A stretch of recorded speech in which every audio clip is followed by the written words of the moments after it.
In my bowl, I have 1.5 cups of warm water, about 110 to 115 degrees. I have half a cup of sugar and a package of yeast. I've let it sit for about 5 minutes. It's starting to activate. I'm going to add a cup of evaporated milk, 2 eggs, and a half a cup of oil.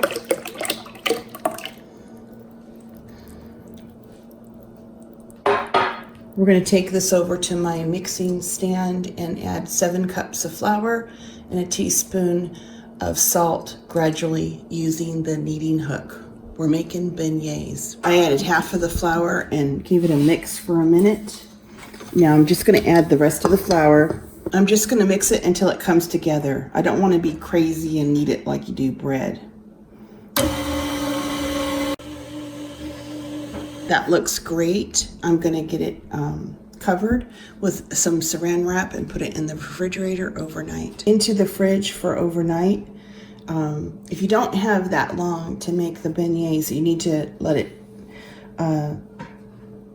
rest in the fridge for at least 4 hours. I rolled out some of the dough on a floured surface. Now I'm just going to cut it into some squares. I have some oil heating up in the pan behind me. And we're going to fry these up, just like New Orleans. I'm just frying them up in some hot oil. When they get brown, you flip them. And then when I put it over here on this tray, I'm going to sprinkle some powdered sugar on them.